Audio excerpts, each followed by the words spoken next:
Coucou à tous, j'espère que vous allez bien. On se retrouve pour un nouveau podcast, on va parler des signes, ces éléments qui nous chahutent assez souvent, euh, pour voir un petit peu ce qu'il y a derrière en fait. Alors comme toujours, hein, je vous propose ma perception des choses. Vous êtes libre de la prendre ou pas. Prenez si ça vous fait du bien, si ça vous éclaire, si ça vous est utile. Mais si vous sentez que ça vous chahute un petit peu trop, ou que voilà, il y a de la résistance, bah n'essayez pas de forcer le passage. N'oubliez pas que ce n'est pas une espèce de course à la connaissance. C'est pas si j'ai tout bien compris, si je suis un ou une bonne élève, je vais avoir accès aux cadeaux de la vie. Et si jamais j'ai loupé une leçon, je risque de passer à côté de quelque chose. Non, absolument pas. Ce ne sont pas vos compréhensions des mécanismes de la vie qui bloque ou débloque les choses. Et de la même façon, ce n'est pas le fait d'éventuellement s'accrocher à certaines illusions qui pourraient entraver quoi que ce soit. Ça fait juste, ça peut avoir un impact, si vous voulez, sur la manière dont vous vous sentez. Et c'est pour ça que je vous propose ces sujets à regarder autrement, parce que souvent on reste buté en fait sur tout un tas de choses. Et ça crée des attentes, ça crée un malaise, ça crée de l'incompréhension. Donc mon but, bah, c'est de vous apporter une autre vision des choses pour amener un peu plus de zénitude dans votre cheminement. Mais ça s'arrête vraiment à ça. Donc n'ayez pas peur de rater quoi que ce soit si vous n'arrivez pas à intégrer certaines notions ou s'il y a des choses que vous auriez pu louper. C'est pas un problème en soi. C'est juste après une question de voir comment vous ressentez les choses, et si vous sentez qu'il y a un malaise, qu'il y a des tensions, que ça génère du stress, ben ça peut être intéressant d'aller chercher une autre perception des choses pour amener un autre sentiment qui sera plus agréable pour vous tout simplement. Alors ces fameux signes, les plus classiques, on a par exemple les petits cœurs qu'on va trouver à droite et à gauche, les plumes blanches, ça c'est monnaie courante. Alors perso, j'en trouve tous les jours dans mon jardin, mais comme j'ai 3 cannes de barbarie, ben, du coup pour le côté mystique, on va passer son chemin. Il y a toutes ces choses-là. Alors les heures miroirs, hein, qu'est-ce qu'on a pu entendre parler de ce genre de choses.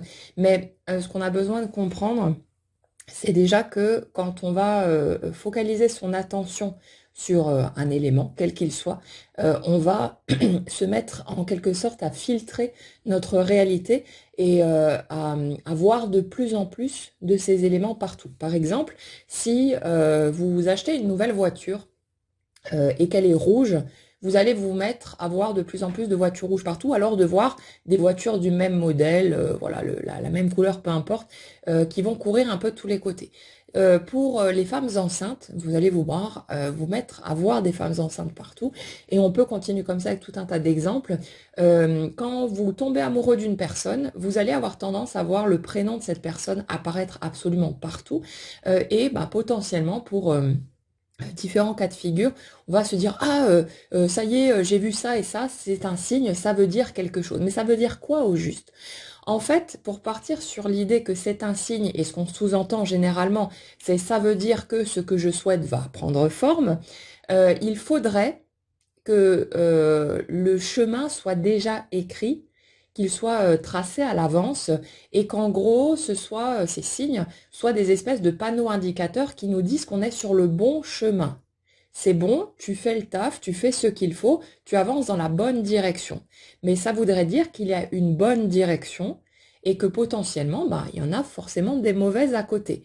Ça veut dire qu'on pourrait faire un choix et se trouver sur la bonne direction, donc jackpot c'est parfait, et puis c'est là qu'on verrait apparaître les signes.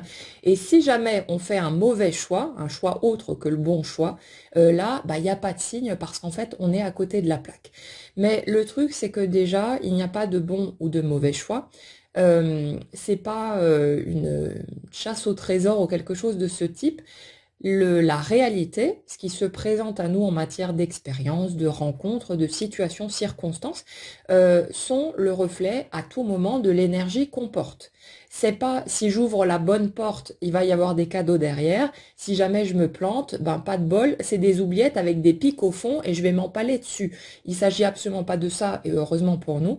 Il s'agit simplement d'expérimenter une version de la réalité qui coïncide à chaque instant avec l'énergie qui est la nôtre à ce moment-là. Dans cette énergie, il y a évidemment notre système de croyances, notre inconscient, tout un tas d'éléments, tout ce que nous sommes, absolument tous les morceaux, et ça crée une espèce de point de convergence qui est cette réalité qu'on expérimente. C'est comme si tous ces éléments réunis de qui nous sommes, du coup, amener notre énergie à vibrer une certaine fréquence, et tout ce qui est aligné sur cette fréquence-là apparaît dans notre réalité concrète tout simplement.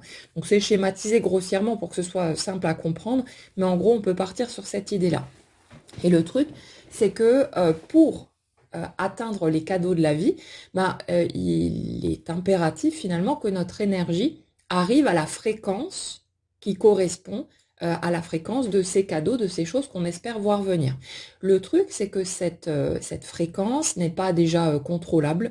On a beau raconter tout un tas de conneries à droite et à gauche, vous vibrez telle ou telle chose, machin et tout, mais en fait, on sait absolument pas ce qu'on vibre, on sait absolument pas si le fait d'être de bonne humeur, dans la joie, va changer quelque chose à la donne, ou si le fait d'être triste ne va pas finalement ouvrir une porte, parce que on a traversé cette émotion qu'on avait besoin de traverser, et puis voilà, il n'y a pas de point de repère. Nous, en tant qu'humains, on essaie du mieux qu'on peut d'identifier des répétitions, des schémas, d'essayer d'examiner des mécanismes pour comprendre comment ça marche et pour tenter de prendre le contrôle en fait de la machine, parce qu'on aimerait bien pouvoir appuyer sur les petits boutons et faire que ce soit plus simple, moins souffrant, que ce soit plus direct pour aller vers les choses qu'on a envie d'expérimenter, qui nous semblent bénéfiques, mais ça ne marche pas comme ça. Donc le fait est qu'on ne peut déjà pas mesurer notre vibration, et de toute façon, même si on avait la possibilité de le faire, qu'est-ce que ça change au niveau de ce qu'on est en train d'expérimenter concrètement? Que je sache où est ma vibration ou que j'en sache rien du tout, je suis en train de vivre ce que je vis. Et c'est pas le fait de connaître ma vibration en mode ah vous vibrez très haut aujourd'hui machin et tout, ah bah génial, il va m'arriver un truc, mais en fait j'en sais rien, peut-être qu'il arrivera quelque chose, peut-être qu'il arrivera rien, et on n'en sait absolument rien.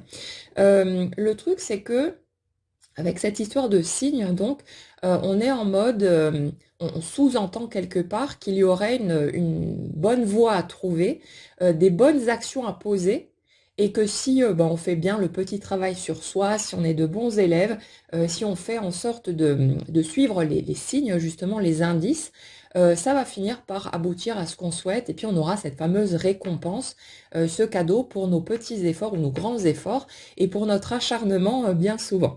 Mais en fait, le truc, c'est que ce qu'on prend pour des signes, ce sont généralement des éléments qu'on va attraper chez quelqu'un d'autre. C'est-à-dire que vous allez peut-être lire un bouquin, entendre une vidéo, peu importe, qui va vous parler de ceci est un signe, ça veut dire que, par exemple, ces fameuses heures miroirs qu'on relie toujours à la notion de flamme jumelle, si vous voyez des heures miroirs, ça veut dire que, mais en fait, ça veut dire que dalle. Ce sont des croyances distribuées par des humains qui, pour une raison ou pour une autre, voilà, ont commencé à prêter attention à ce genre de choses, et qui l'ont associé à d'autres éléments pour tenter de se rassurer.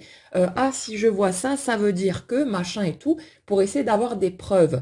Mais concrètement, si on est un minimum honnête avec soi-même, on sait très bien que ça reste une interprétation personnelle, et peu importe quelle espèce de gourou ou je ne sais pas qui a pu vous vendre une idée, ce n'est pas pour autant que c'est une vérité. C'est peut-être la vérité de cette personne, ça ne veut pas dire que la personne ment forcément ou triche ou essaye de vous arnaquer. La plupart du temps, les gens sont tout à fait sincères dans leur démarche. On va partager notre vérité du moment. Moi-même, il y a quelques années en arrière, j'aurais pu partager certaines idées avec lesquelles je ne suis plus forcément d'accord aujourd'hui, parce que ma perception des choses a changé, parce que mes expériences ont fait que, et je ne suis plus forcément d'accord avec des choses que j'ai pu exprimer il y a plusieurs années en arrière. Ça ne veut pas dire pour autant qu'il y a une tentative de tricherie, de mensonge ou quoi que ce soit. Donc, il n'y a pas à pointer du doigt les gens. Il y a simplement à voir que dans la majorité des cas, on est simplement en train de partager notre vérité du moment. On est convaincu de ça. Et il y a souvent, quand on regarde un peu les énergies des personnes, il y a souvent une volonté sincère en fait de donner un coup de pouce, de partager, d'encourager. Donc voilà, il n'y a rien à blâmer là-dedans de toute façon. Mais le truc, c'est que la plupart du temps, ces signes, on va choper ces idées ailleurs. On va les entendre, on va entendre parler de ça, lire un article, peu importe, et on va adopter cette idée parce qu'elle nous plaît, parce qu'elle nous fait du bien, et parce que le fait est qu'en tant qu'humain, c'est pas si facile que ça de se confronter à la vie, aux épreuves qu'on traverse, à l'inconnu. Rien que le fait de ne pas savoir où on met les pieds, on a souvent besoin d'être rassuré. On ne se sent pas forcément méga en sécurité. Et puis en fonction des blessures qui sont les nôtres, de notre histoire, de notre parcours, ben, on va avoir besoin de se raccrocher à certains éléments comme des balises qui nous donnent un petit coup de pouce pour continuer à cheminer et pour bah, nous aider à garder un petit peu plus de courage. Et on va avoir tendance à se raccrocher à ces signes, à se mettre à y croire, parce que justement ça nous fait du bien. Et le truc, c'est que dans ce que je suis en train de vous expliquer, je suis pas en train de vous dire qu'il faut laisser tomber ça, c'est de la connerie, c'est absurde, machin et tout, que c'est une erreur de s'accrocher à ces signes. C'est simplement là où ça pose souci, si vous voulez, c'est quand vous vous mettez à rentrer dans de l'attente et que cette attente vous fait souffrir. Concrètement, vous pourriez être OK avec ça et vous dire, oh, mais j'en ai rien à foutre, c'est pas grave, je continue comme ça. C'est votre droit, c'est votre choix, il n'y a pas de souci. Mais la plupart du temps, ce qu'on cherche, c'est un peu plus de sérénité, un peu plus de confort. C'est d'être, bah voilà, un peu plus zen dans les étapes qu'on traverse. Donc, c'est le but de ce que je suis en train de vous proposer là. Le but, ce n'est pas de flinguer toutes vos croyances, celles qui pourraient vous faire du bien, pour vous remettre face à une espèce de vérité absolue ou je sais pas quoi. Le but, c'est simplement de ne pas vous encourager à cultiver des croyances qui peuvent justement vous faire du mal, vous mettre dans l'attente et faire que à chaque fois, par exemple, que vous allez voir un point de repère là, que vous avez identifié comme étant un signe, que ce que vous souhaitez va arriver, et généralement c'est surtout le domaine amoureux qui nous titille de ce côté-là, c'est de ne pas vous mettre dans l'attente ah ça va venir, l'autre va peut-être venir vers moi ou je vais faire une rencontre ou machin et tout, et puis d'arriver à chaque fois à la fin de votre journée et de vous dire que finalement il s'est rien passé. Et peut-être que vous allez vous dire bon bah c'est pas grave, ce sera peut-être pour demain ou pour la semaine qui vient ou pour le mois qui arrive, et puis de voir le temps qui passe, de rester dans cette attente et de jour après jour ressentir de plus en plus de souffrance, de déception, de vous prendre une claque dans la figure à chaque fois parce que vous étiez dans l'attente en ayant vu ce signe, quel qu'il soit, à vous dire que ça veut dire que telle ou telle chose va se produire et peut-être que la répétition des signes, genre, je sais pas, vous avez vu un arc-en-ciel 3 jours de suite dans une semaine, et vous allez vous dire, ah, si c'est aussi rapproché maintenant, ça veut dire que c'est imminent, et puis vous êtes là avec votre enthousiasme, avec vos espoirs, et vous vous cassez la figure, vous vous ramassez lamentablement derrière, parce qu'en fait, il ne se passe rien, ou peut-être qu'il se passe quelque chose, mais dans un sens négatif, et là, c'est le mur que vous vous prenez en pleine tronche. Donc, il y a ce côté-là, auquel il faut faire attention, pas parce que pas parce qu'il le faut dans l'absolu, pas parce que c'est une erreur, encore une fois, j'insiste vraiment là-dessus parce que c'est important, mais simplement parce que nos choix de pensée, de croyance, impactent la manière dont on se sent au quotidien. Et si on ne peut pas maîtriser les événements qui prennent forme et la manière dont les choses se font, etc., on a quand même un grand pouvoir d'action sur notre positionnement personnel, sur les choix que nous, on va faire le choix de regarder les choses de telle ou telle manière. Et ce choix de regarder les choses de telle ou telle façon, il impacte vraiment la façon dont on se sent au quotidien.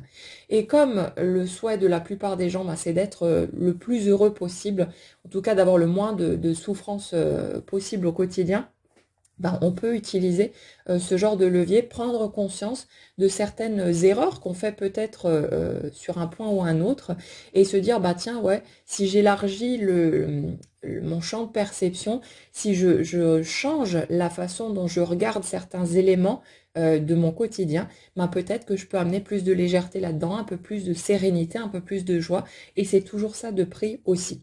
Le truc, c'est que ces signes, quelque part, il n'arrive pas là par hasard non plus. Ça part de nous, finalement, de notre besoin d'être rassuré, d'être sécurisé. Et comme il n'y a pas de possibilité de l'être de façon figée, on ne peut pas avoir de garantie de quoi que ce soit, ni la moindre certitude, notre énergie va appeler ces éléments à se présenter pour qu'ensuite on puisse se dire ah j'ai vu un signe machin et tout, ça veut dire que, et quelque part c'est comme une espèce de clin d'œil de soi vers soi, une petite douceur qu'on pose sur notre propre chemin à partir de notre énergie pour nous encourager, pour nous aider, pour nous dire allez continue à avancer, accroche-toi, tiens bon, et dans ce sens c'est tout à fait bénéfique de le prendre, mais justement La manière pour moi de considérer ces signes, la façon la plus qui me paraît la plus juste, la plus appropriée. Après, vous prenez ou pas, hein, comme toujours. Mais c'est vraiment de voir ça justement comme un encouragement. Un encouragement de la part de votre énergie, de votre totalité, qui vous dit, allez, continue d'avancer, te décourage pas, ne baisse pas les bras. C'est comme un câlin, en fait, qu'on se fait à soi-même dans les moments où c'est un peu plus compliqué. Dans les moments où on navigue à l'aveugle, on n'a pas de point de repère, on a peut-être la trouille, on se sent peut-être un peu seul dans son coin. C'est comme un petit coup de pouce, une petite tape amicale dans le dos qui nous dit, allez, je suis là avec toi. C'est vraiment de cette manière que ça paraît le plus doux, en fait, de considérer ces signes. Mais quand vous êtes là à scruter de tous les côtés, ou à sauter sur le moindre truc qui passe en misant tous vos espoirs là-dessus et qu'ensuite il ne se produit rien parce qu'on ne sait pas ce qui peut se produire ou pas, bah, c'est des déceptions en cascade, c'est de l'attente en permanence et cette attente, elle n'amène que de la frustration et de la souffrance. Et plus vous êtes dans l'attente, plus vous voyez apparaître des situations qui vont amener encore plus d'attente et encore plus de frustration et tout ce que vous pouvez vivre et d'autres. Donc ça peut être intéressant dans ce sens-là, de voir qu'en fait les signes ne sont pas une espèce de petits cailloux comme pour le petit pousset que l'univers, la vie, Dieu ou je sais pas qui viendrait poser sur notre chemin pour nous dire vas-y c'est par là qu'il faut avancer.